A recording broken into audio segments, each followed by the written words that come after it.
Hey guys, this is Lala Legacy, and welcome back to another episode of Cinderella Phenomenon. So, let's jump right back in. I turned to look at the man against the wall, thinking he might be more capable of speech at this time. Who was going to pay you?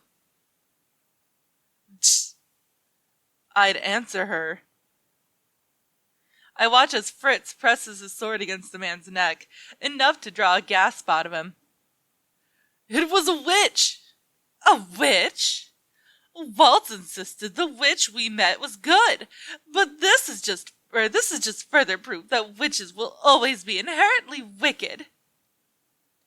It was a witch, I swear. We got a note with your picture, then it burned to pieces right before our eyes once we'd read it. What did the note say? Just to get you to the witch in one piece. That payment would come when that happened. How much was the payment? Answer me. 1,000 gold pieces, a whole 1,000. 1,000 gold pieces would be enough to feed a family for years. Princess? Not just anyone would have that kind of wealth. They would have to be nobility, royalty even. Are witches disguising themselves as members of the aristocracy now? I guess. Princess. Yes. What do you want to do with these two? I look at the men and feel something icy run through my veins. These men were going to abduct me. There's no telling what they would have done if they had caught me. Please, don't beg. What would your son say if he heard you? He has a family. That does not matter. Even if I had mentioned my family, it would not have made a difference. Wait, what did you do to her? Do to who? The woman at the shop. What did you do to her? Nothing that can't be fixed. Did you hurt her? When neither of the men answer me, I frown. I do not know why that witch was trying to save me. But she did try. These men cannot get away with doing whatever they wish. Answer me, what did you do to her? Nothing that won't heal. The anger that was nothing but a small flame burns full force in my chest. They do not deserve mercy. I mean, I agree with that wholeheartedly. But for the sake of the good ending, we're gonna spare them. They deserve to be punished, but these men were nothing but puppets to some other master. Punishing them is a waste of time. It is an additional burden that I do not care to shoulder.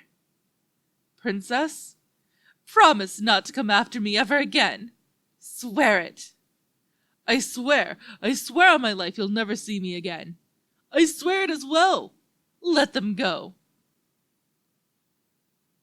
As you wish. Fritz and I leave the men behind in the alleyway. I sigh in relief when the scenery around me becomes more familiar. From here, I could probably find my way back to the Marchen. Fritz is so unusually quiet that I barely notice him as I become wrapped up in my thoughts. What does a witch want with me? As far as I know, I have never done anything to a witch. Princess? I am startled when Fritz talks. Yes? You let those men go. I wasn't expecting you to. You showed them mercy when not everyone would have. Mercy? Is that what it was? I think Fritz just has more faith in my morality. I did not spare those men to save them. I spared them to avoid the consequences. It was difficult. The most meaningful shows of mercy often are, but... Why is he smiling at me like that? He's so cute. I notice Fritz fidgeting. It is a sure sign that he has something else he wants to say. What is it? Where have you been, Princess? One day you just suddenly disappeared. No one in the palace seems to remember you at all. Why am I the only person who can remember you? Could Fritz be? Are you cursed, Fritz? Fritz looks shocked. Are you talking about the fairy tale curse? Yes. No, of course I'm not. What makes you think that I am? If he is not cursed, how else could he know who I am? Are you a witch or a fairy? Fritz stares at me as if I have grown another head. I don't understand why you're asking me this, Princess. I am definitely human. Could it be that he is somehow unaware of the conditions of his curse? I must speak with Delora and Parfait about this. Princess, what is going on? Princess! I need to get to the margin as quickly as possible so I can speak to Parfait and Delora about what Fritz's curse might be. Walt is probably looking for me as well. Then abruptly, Fritz puts himself in front of me, blocking my path. What are you doing? I could ask you the same thing. Where are you going? I am returning to the margin. The margin? It's a tavern for the cursed. I've been living there. Princess, are you saying that you've been cursed? Oh, I forgot. I haven't told him yet. Princess, I need answers, please. I suppose you will not let me leave without an explanation. Not after you suddenly disappeared like that. Very well. Delora and Parfait will have to wait. Fritz is convinced the only place I will be safe is his house, and I am not in the mood to argue with him.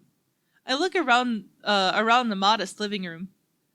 I did not realize that you had lodging outside of your room in the palace. I grew up here. I was older than usual when I started training to be a knight, so I spent a lot of time in this house. He walks over and hands me a mug of tea. The comforting scent of it and the realization that he has made it precisely as I prefer it makes something loosen inside of me. Fritz sits opposite me, his eyes bright and focused. Start at the beginning. Please, Princess, I need to know in order to put my mind at ease. One night I was in the palace, and then the next morning I was on the street, dressed in rags. I tell him about no one remembering who I am, and about my first encounter with the men that Fritz fought in the alleyway. I tell him how I was saved by those at the margin. Yet I say nothing about Delora or Parfait, and I deliberately leave the identities of the marching boarders anonymous. I am not sure why exactly, but I feel suspicion tugging incessantly at me. How is it possible for someone to be unaware of their curse? Rumpel has amnesia, and even he knows he is cursed. Fritz said that he is human. I could trust him, right? I close my eyes, and will the impending headache away. Impending. Sorry. Maybe Mother was right. Maybe it is impossible to trust anyone, including my knight. And what is your curse? Princess? Can I trust you, Fritz? Or can I still trust you, Fritz? Fritz does not even bother trying to mask his shock. There is sadness in his eyes. When have I ever betrayed you, Your Highness? Fritz has been loyal to me ever since he was assigned to me. But every person I've trusted has turned on me apart from Mother. Even my beloved doll betrayed me. How can I be sure that Fritz will not do the same? I swore on my life that I would protect you, Princess. I would never lie to you or do anything that would put you in harm's way. Cinderella! I have to complete 3 good deeds to break it. Cinderella? Are you sure? That fairy tale is about... It's been reversed in my case. Oh, that makes sense. What will you do now? Return to the margin. I must break my curse. I can't allow that. Unless I stay at the margin with you. What? Why? I have been wondering where you were this whole time, Princess, trying to find you. And now that I've found you, I must resume my duties. I need to protect you, and I want to make sure you are safe by staying with you. You are no longer my knight, Fritz. You work for Melanie now, don't you? I am not her personal knight. I work in shifts with her other guards, so I'm not expected to stay the whole day. Besides that, I am your knight, and I intend to fulfill that role until you no longer need my services.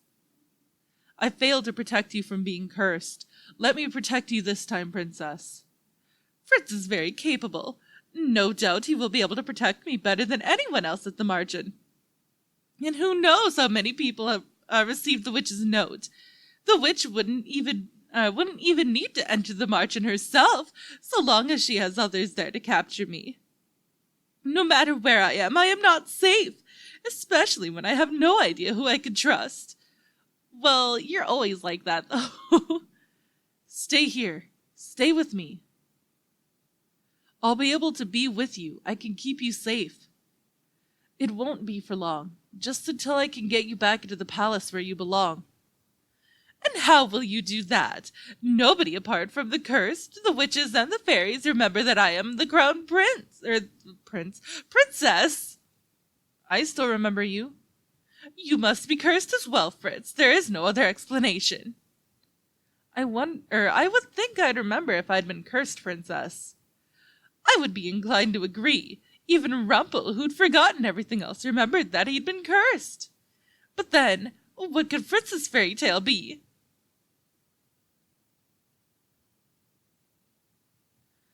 I hadn't truly intended on staying with Fritz, but somehow the day passes by without me noticing. Before I know it, night has fallen. It is far too late to attempt to return to the margin on my own. Even if, for some reason, Fritz allowed me to leave his house. You can stay in the guest room, Princess. My father returns here at night, after his duties for the day are over. I'd almost forgotten. Sir Alcaster Leverton, Fritz's father and the commander of the Order of Caldera. I thought he'd have his own room at the palace, like you do. My father's never stayed the night at the palace, as far as I know. He always comes back to sleep here, no matter how late he leaves the palace. Or how early he has to get up to return there. Uh-oh. Good evening, Father. Alcaster looks at me, then Fritz. Who is this? The weight of his stare makes me feel like looking away, but I manage to stare back at him coolly. This is Melody Riella Britton, daughter of King Gennaro Britton III, and the crown princess of the kingdom of Angiel. I'm not in the mood for games, boy. It's the truth. I told you about her when she disappeared, that she'd been forgotten. Nonsense.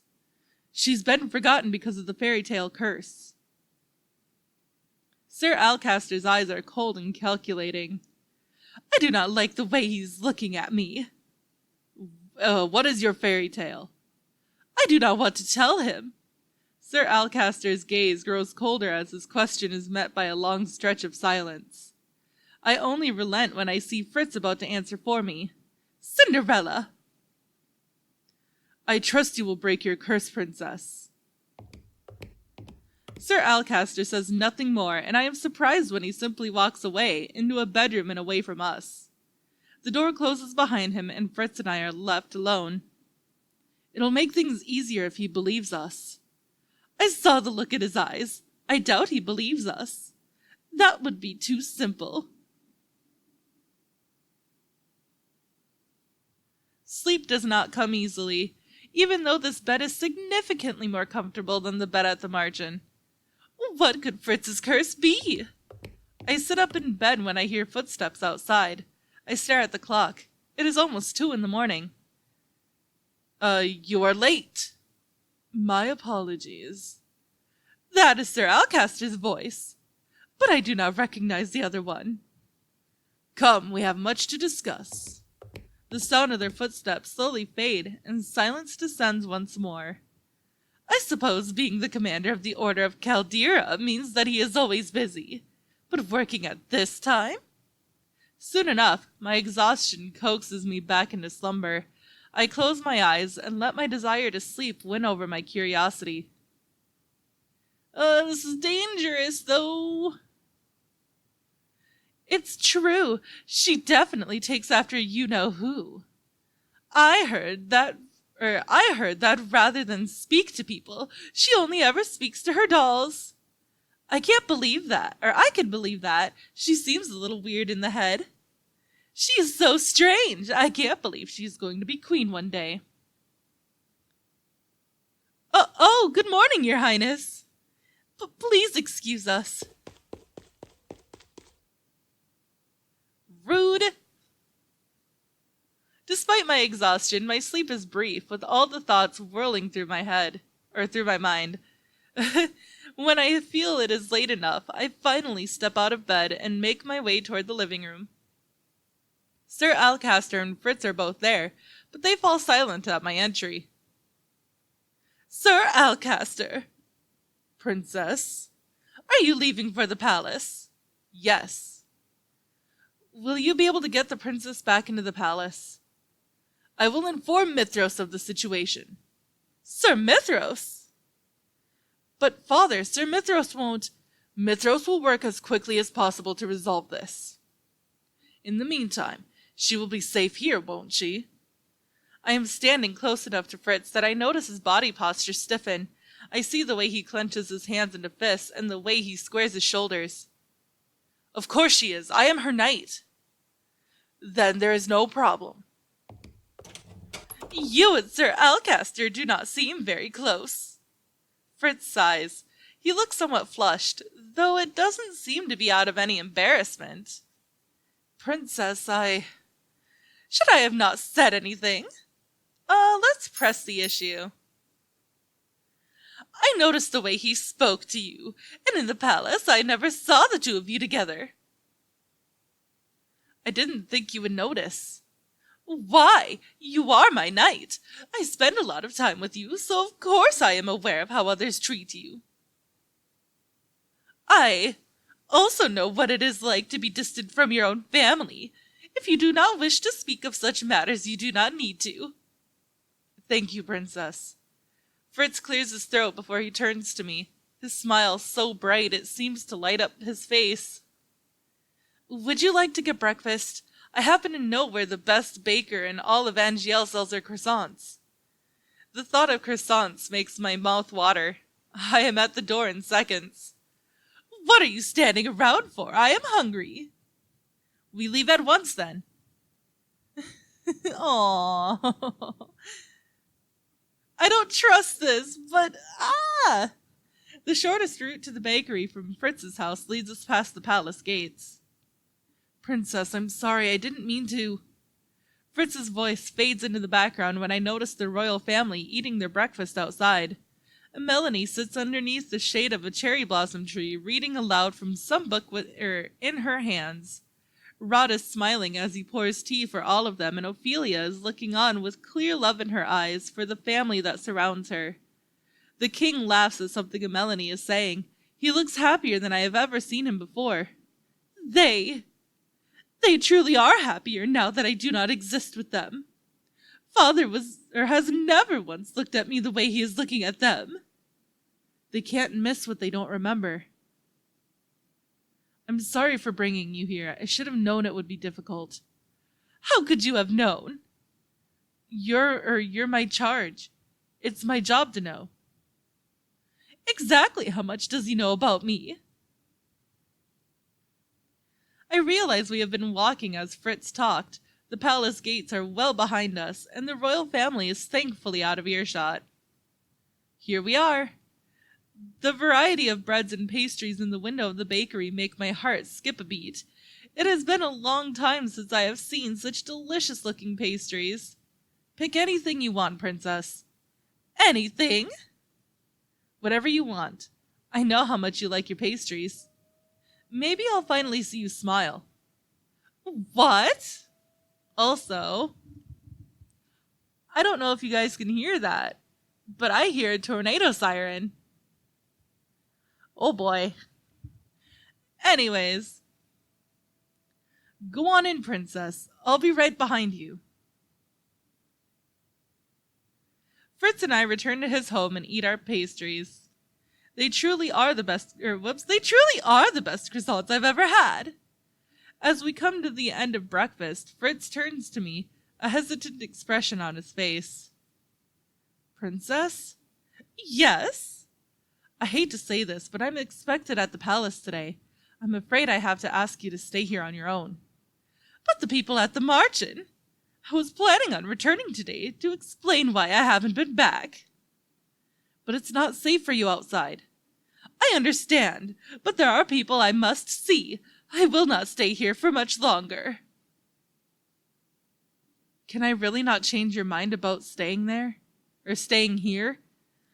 I know that Fritz can certainly keep me safe, but I cannot shake the feeling that I am safer at the margin, even if it means having to stay with the witch that cursed me. But that is all the time that I have for this episode, guys. So if you liked it, please give it a big thumbs up down below. And if you haven't already, subscribe. By subscribing, you're becoming part of a legacy. I love you guys so much, and I will see you in the next video. Bye-bye!